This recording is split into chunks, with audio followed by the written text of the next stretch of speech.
Hi guys, welcome po sa channel na ito at sa video pong ito ay papakita natin ang pag-install ng UP Wireless Doorbell. Ang doorbell na ito ay may 1080 resolution at may lagayan po ng micro SD card, so hindi nyo na kailangan magbayad ng monthly subscription. Paki-like and subscribe na lang po ang video ito at maraming salamat po. Sa loob po ng box na ito ay makikita nyo ang wireless doorbell or chargeable, at sa bandang kaliwa po ay makikita nyo ang presyo sa online shopping. Ito po ang doorbell chime na isasaksak nyo sa mga power outlet,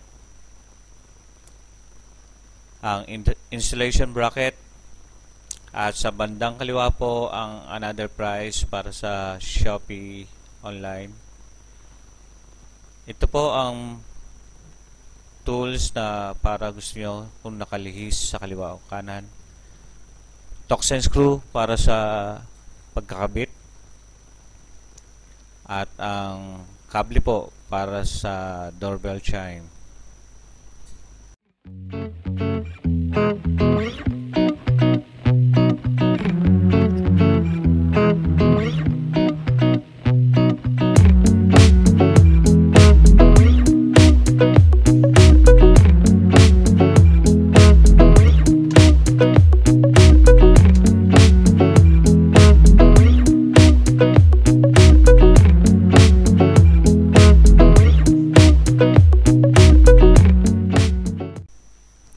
Sa inyong cellphone ay download po ang UP Security application. Since meron na po ako nito ay di na natin ikakabit, at padidetect po natin ang doorbell, at sa likod po ng inyong bracket ay may barcode. I-scan po ito. Meron pong kasamang home base ang mga UP security camera, so kailangan nyo rin po ito at i-sync po sa likod nito ang inyong doorbell upang mag-connect po siya. Ready to add device.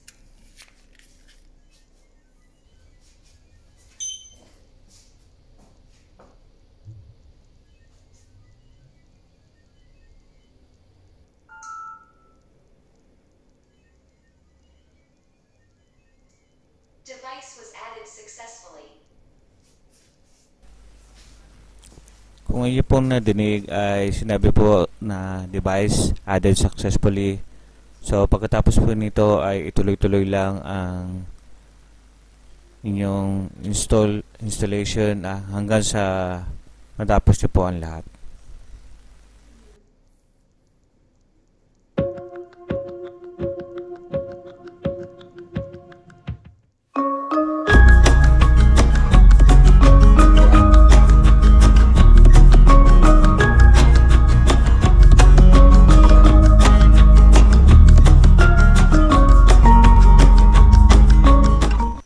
Isukat po o hanapan po ng pwesto sa inyong harapan ang doorbell, at tingnan po kung may magandang view ang kinalalagyan nito.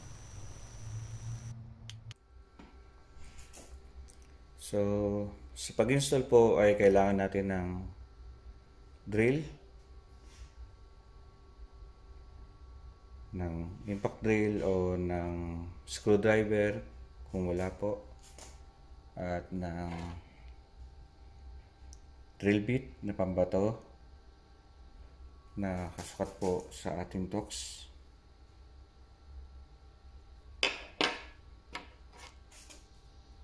marker po para pang bakat sa pader,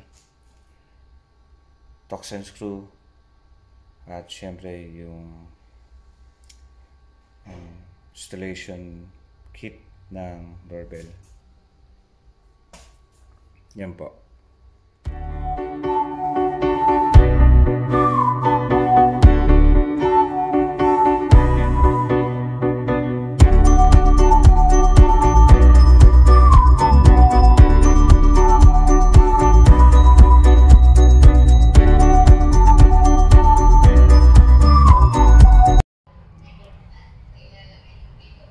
make sure po na naikabit nyo ang parte ng nasa itaas, this side up, dahil meron po siyang kawit dito at sa pag-charge po ng inyong doorbell. Sipatin din po kung ito'y level. So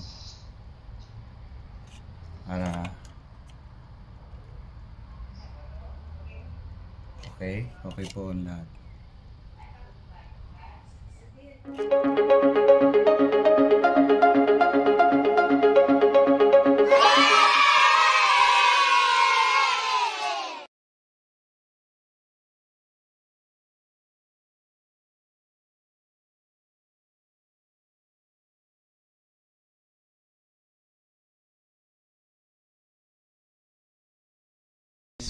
Nakakabit na po natin ang doorbell at testingin po natin kung gumagana, at 100% na po siya.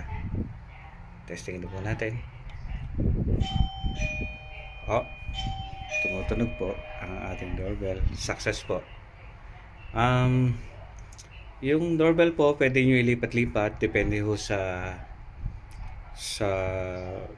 komportableng lugar na madidinig nyo ng mabilis yung doorbell, or kung gabi pwede nyo ilipat sa lugar na malapit sa bedroom para mas mabilis nyo ito yung madidinig. Okay, tingnan naman po natin ang epekto ng video kapag may nagdo-doorbell.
Sa inyo pong cellphone ay makikita nyo po sa application ng UP kung ano po ang nandidetect ng inyong doorbell o camera.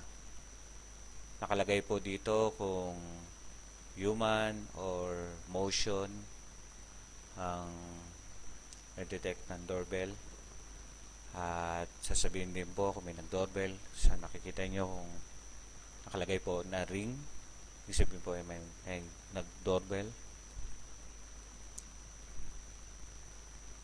At dyan po ay ang actual video na nakita nyo. Yan po ay kuha sa isang camera sa harapan. Sa application pong ito ay pwede nyo pong tawagan ang taong nasa harapan ng inyong pintuan sa pamamagitan ng pag-click ng hugis teleponong icon na nasa gitna.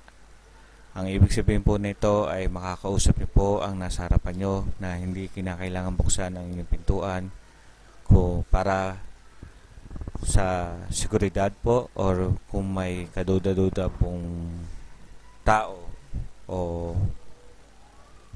hindi nyo kilala na nasa pintuan nyo. Sa kaliwang bahagi po ay ang pag-record ng inyong video,